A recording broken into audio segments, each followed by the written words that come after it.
السلام علیکم وروڼه. دا د HTML سیریز شپږمه ویډیو ده.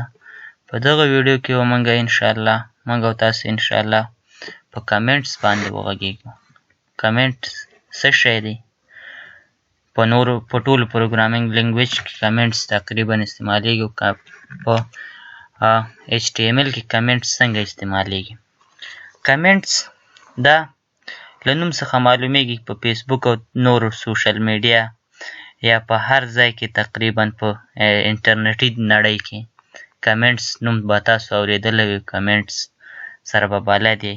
نظر، کمنټس مطلب نظریه، نظر وړاندې کول، سجیسنز.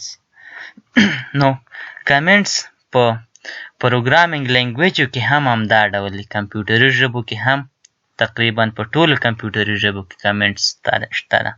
په پایتان کې، جاوا کې، همدارنګه په سی کې، سی پلس پلس او ټولو کې تقریبا 12-13 کمپیوټري ژبې دي. اوس خو نوې ډېرې زیاتې راوتي. د ګو په نوم باندې نوې کمپیوټري ژبه راوتې چې ګوګل تقریبا په دا اوس 2018 که 2014 کې 2018 که 2018 کې جوړه کړه.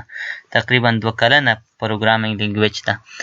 د ګو په نوم باندې ډېره پاورفول پروګرامینګ لینګویج یا کمپیوټري ژبه ده. نن سبا تقریبا ډېر خلک د ګو دغه کمپیوټري ژبه زده کوي. نو له هغې څخه تېرېږم، خپل HTML ته راځو او په کمنټس باندې غږیږو چې کمنټس څه شی دی. تاسو کتلی شئ دغه عام کوډینګ چې ده، دا په براوزر کې ښودل کېږي. همدارنګه په نورو پروګرامینګ لینګویجو کې چې ده هم که چېرته موږ کوم کوډ کوو هغه رن کېږي. کمپایلر یې رن کوي او یا یې انټرپریټر رن کوي. خو کوم چې کمنټ وي هغه په دې HTML کې چې ده دغه براوزر یې نه رن کوي. دلته به موږ لیکل کوو، هر څه به لیکو، کوډینګ یا یو څه به لیکو، خو دلته به چې ده سیف کوو به یې هم، خو دلته به چې ده براوزر کې څه تغییر نه راځي. همدارنګه په نورو پروګرامینګ لینګویجو کې کوډینګ به موږ کوو، رن کوو به یې، خو کله چې رن کوو څه تغییر به نه راځي. همهغه کوډینګ چې موږ مخکې څه لیکلي همهغه به رن کېږي او دغه کمنټ که نوي کوډونه په کمنټ کې لیکو او څه تغییر به پکې نه راځي. نو کمنټ د کمپیوټري کوډ هغه برخه ده چې د کمپایلر په واسطه نه کمپایل کېږي یا نه رن کېږي یا اګنور کېږي. نو بله خبره دا ده چې کمنټ څه لپاره استعمالیږي. کمنټس ولې موږ استعمالوو؟ چې رن کېږي نه، نو براوزر یې نه رن کوي، براوزر کې څه فرق نه راځي، زموږ په ویبسایټ کې فرق نه راولي. نو ولې لیکو؟ نو د ځینو خاصو هدفونو لپاره لیکو. اول دا چې ځینې وخت کې دغه کوډ چې موږ لیکو دا کوډ موږ یو بل چاته ورکوو. اوپن سورس سافټویر به تاسو نوم اورېدلی وي. اوپن سورس مطلب هغه اصلي کوډ یې هر چاته اویلیبل وي، هر چاته د لاسرسي وړ وي. نو د هغې لپاره چې د اصلي کوډ هر چاته د لاسرسي وړ وي، کمنټ باید موږ هغه څوک چې کوډ لیکي هغه باید کمنټ ولیکي. ځینې مهم ځایونو کې چې هغه سخت وي یا هغه پوهېږي چې دلته چې دغه لوستونکی کنفیوز کېږي، نو هلته باید کمنټ ولیکي. په کمنټ کې ولیکي چې دغه برخه کې ما دغه کار کړی ده. نو کمنټ د دې لپاره یا د ډیبګینګ لپاره استعمالیږي. ډیبګینګ یو نوی لغت ده، تاسو به نه یې ورسره اشنا. ډیبګینګ مطلب په کمپیوټري کوم کوډ چې ده هغه کوډ کې د غلطۍ اصلاح کول. مطلب د غلطۍ اصلاح کول. د غلطۍ اصلاح کول څنګه؟ مثلا موږ دغه کوډ لیکلی ده او دې کوډ کې غلطي ده، دې کوډ کې یوه غلطي ده او د هغه غلطۍ له مخې د موږ ټول کوډ نه رن کېږي. نو د هغه غلطۍ د مخې نه موږ دا ټول کوډ نه رن کېږي. نو د هغه غلطي موږ په یو خاص ځای باندې شک ده چې په دغه ځای کې ده، خو هغه ځای خو موږ ډیلیټولی نه شو. نو څه کوو؟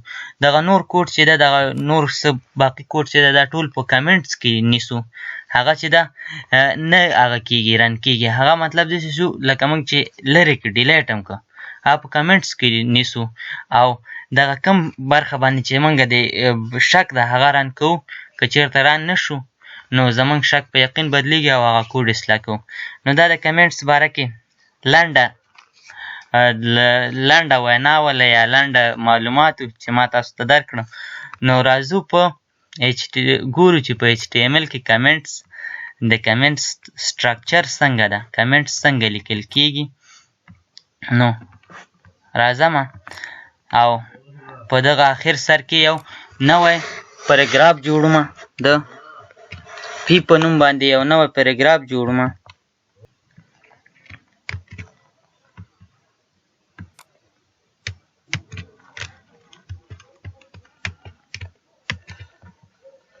نوی پاراګراف جوړوم او له هغې نه وروسته تاسو ته د کمنټ سټرکچر ښیم په HTML کې. د کمنټ د لیکلو لپاره یا د کمنټ لپاره چې د اول به د کوچني علامه less than sign، بیا ندایه علامه یا exclamation sign، او له هغې نه وروسته 2 ځلې منفي، او بیا چې ده بیا 2 ځلې منفي، او بیا به دغه ټیک بند کړئ یا د لویوالي علامه به ولګئ. په دغه 2 ځلې منفي منځ کې چې ده 2 ځلې منفي یوې خوا او 2 ځلې منفي بلې خوا، په دې منځ کې چې څه لیکل کېږي دا د براوزر په واسطه نه اخیستل کېږي یا د براوزر په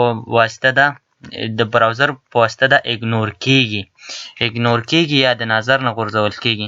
مثلا زه دلته په دې منځ کې ورته لیکم چې HTML او بیا ورته لیکم چې دا قوسونه شروع کوم پرنتیسز او ورته لیکم چې دا HTML چې ده څه شی ده. HTML په اصل کې اخیستل شوی ده د هایپر ټیکسټ مارک اپ لینګویج. H معنا هایپر، T معنا ټیکسټ، M معنا مارک اپ او L معنا لینګویج. له هغې نه وروسته دا کنټرول S وهم او دا سیف کوم او دلته چې دا لایف ریویو هغه هم ده، خو بیا هم د خپل شک د لرې کولو لپاره موږ دا پیج یو ځل ریفرش کوو. زه ریفرش کوم خو په هغه کې تغییر نه راځي. یا په دغه کمنټ کې زه کامه لیکم او یو څه نوره لیکنه هم کوم چې مثلا زه ورته لیکم چې if you want to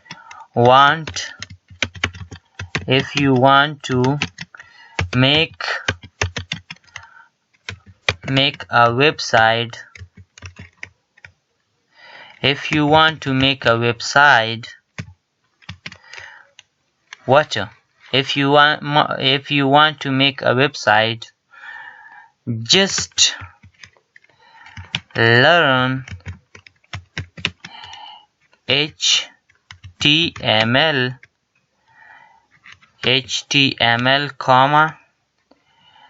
CSS and JavaScript.